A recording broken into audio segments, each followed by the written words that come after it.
Hey everyone, good morning. Welcome back to my channel watching Beauty with Tina.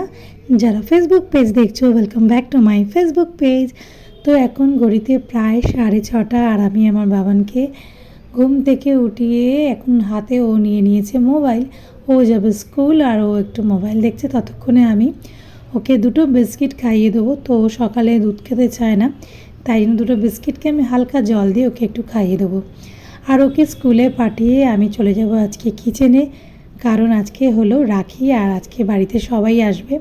তো চলো, ও চলে গেল school আর সোজা আমি চলে এলাম কিচেনে এসে সবার প্রথমে এখানে মাছগুলোকে ভালো করে ধুয়ে আমি নুন হলুদ মাখিয়ে নিচ্ছি। তো যেহেতু কালকেই সব কিছু বাজার করে নিয়ে এসেছিলো, এই জন্য মাছটাকে আমি ভোরবেলা উঠেই বার করে রেখে দিয়েছিলাম। আর ওটা এখন বরফটাও গলে গেছে, ভালো করে ধুয়ে এই জন্য নুন হলুদ মাখিয়ে রেখে দিচ্ছি।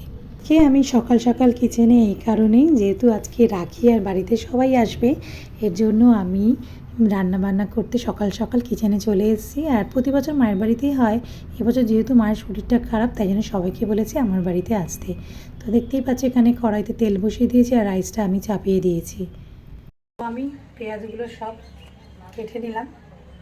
তো পেঁয়াজগুলো ধুয়ে কেটে নিয়েছি, এবার কাটবো রসুন। এবার রসুন কাটছি।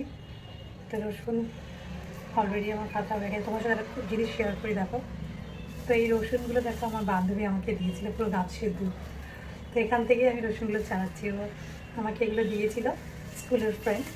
তো অনেকগুলোই দিয়েছে ও। আগে আমাকে অনেক লেবুও দিয়েছিল, তারপরে এবার আমড়া, রসুন এগুলো সব দিয়েছে। তো আজকে ওই আমড়াগুলো চাটনি করবো, আজকে করবো।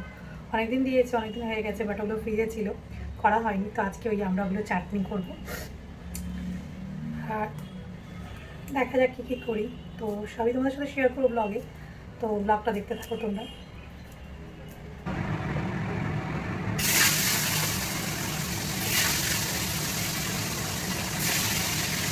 তো আমি স্নান ধান করে এই জাস্ট রেডি, আর একটা নতুন ড্রেস পরেছি।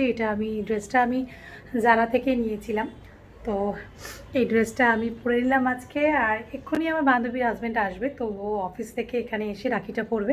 প্রতি বছরই আমি আমার ফ্রেন্ডের হাজব্যান্ডকে রাখি পরাই, আর অবভিয়াসলি ভাইকে তো পরাই। তো এখন আসবে ওরই হাজব্যান্ড, তো এই জন্য স্নান দান করে একদম রেডি হয়ে গিয়েছি। তো আসলে রাখিটা পরিয়ে নেবো, তারপর আবার রান্নাঘরে ঢুকে যাব। কেন রান্না সবে এখন আমি ভাত করেছি আর মাছ করেছি, পমফ্রেট মাছ তোমার দেখিয়েছি, ওটা করেছি। আর এখনও অনেক কিছু বাকি আছে যেটা আমার এখনও হয়নি, একটু তাড়াহুড়ো করি। না এক্ষুনি আবার ছেলে স্কুল থেকে চলে আসবে, তারপর ওর পেছনে আমার লেগে পড়তে হবে। তো চলো আর দেরি না করে ঝটাপট রান্নাটা সেরে ফেলি। আর তোমরা আমার ব্লগটা আজকে দেখতে থাকো, এন্ড তক দেখো প্লিজ। আজকে ব্লগটা খুবই এনজয়, কেন সব বোন একসাথে হব আর ভাইকে পড়াবো রাখি।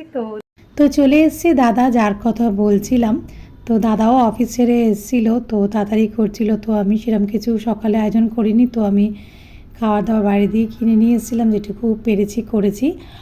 আর এবছর না আমি গিফট কারোর জন্যই কেনা হয়নি, শুধু একটাই রিজন হচ্ছে ছেলের এক্সাম চলছে, একটু বাইরে বেরোতে পারছি না যে কারোর জন্য গিফট কিনবো।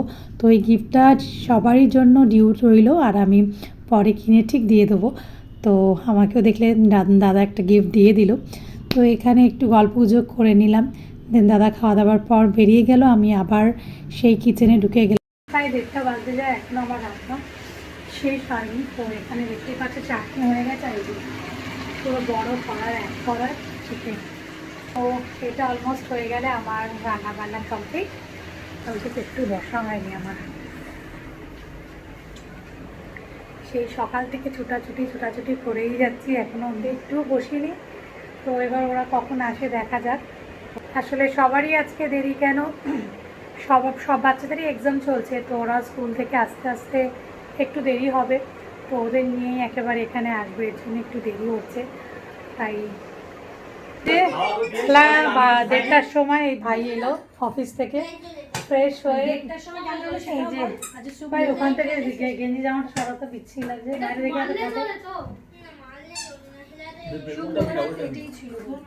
তো সব এখানে সাতটা করে শাড়ি দিয়া। তো সব এসছে এরা দিদিরা।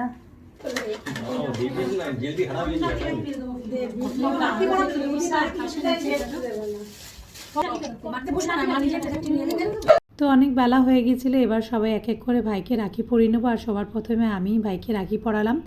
আর এখানে দেখতেই পাচ্ছ ভাইকে বরণ টরণ করে রাখিও পরিয়ে দিলাম। আর ভাইয়ের থেকে আমি একটা গিফটও পেয়ে গেলাম। আর সবাই এক এক করে ভাইকে রাখি পরিয়ে নেবে। আর আমার সবচেয়ে খারাপ কী লাগছে বলো তো, আমি কারোর জন্য কোনো গিফট আনতে পারিনি। তো যাই হোক, আমি এক্সামটা যখনই শেষ হয়ে যাবে সবার জন্যই আমি গিফট কিনে এনে সবাইকে দিয়েও দেবো। তো এক এক করে সবাইকে আমরা ভাইকে রাখি পরিয়ে নিয়ে এবার আমরা চলে যাব খাওয়ার দিকে, কেন 3টে অলরেডি বেজে গেছে আর বাচ্চাদের পেয়েছে খুবই খিদে। তো আমার ছেলেকে আমি না তাড়াতাড়ি খাইয়ে দিয়েছি স্কুল থেকে আসতে, কেন সকালে কিছু না খেয়ে যায় খিদে পেয়ে যায়, এর জন্য ওকে আমি স্কুল থেকে আসতে স্নান করে আমি খাইয়ে দিয়েছিলাম। তো আজকে মেনু দেখতেই পাচ্ছ, সবাই মিলে একসাথে ঘরেই খাওয়া দাওয়া করছি, কারণ ঘরে চলছে এসি। তো তাই জন্য এখানটায় নালে ডাইনিং রুমে একসাথে বসে ঘরের মধ্যে সবাই একসাথে খাবো। তো মায়ের যেহেতু শরীর খারাপ হয়েছে, ওপরে মাকে টেবিলে দিয়ে দিয়েছি। তো সবাই মিলে একসাথে ঘরেই খাওয়া দাওয়া করছি, কারণ ঘরে চলছে এসি। তো তাই জন্য এখানটায় নালে ডাইনিং রুমে একসাথে বসে ঘরের মধ্যে সবাই একসাথে খাবো। তো মায়ের যেহেতু শরীর খারাপ হয়েছে, ওপরে মাকে টেবিলে দিয়ে দিয়েছি। তো এখানে সবাই খেতে বসে গিয়েছিল, আর খেতে খেতে প্রায় 4টে বেজে গিয়েছিল। আর আমার না একটু রেস্ট নিতে পারলাম না, কারণ এখানে খেয়ে দেই মাত্র আমাকে আবার পার্লারে যেতে হবে। তাই জন্য আমি আমার ব্লগটা আজকে এখানেই এন্ড করে দিলাম। ভালো লাগলে লাইক শেয়ার কমেন্ট অবশ্যই করো। আর যারা এখনও ফলো করোনি প্লিজ আমাকে ফেসবুক ফলো করে দিও। আর একটা ইউটিউব চ্যানেল আছে, তার নাম বিউটি উইথ টিনা, তোমরা ওখানে গিয়েও আমার চ্যানেলটাকে সাবস্ক্রাইব করতে পারবে। তো আজকের মতো টাটা, বাই বাই।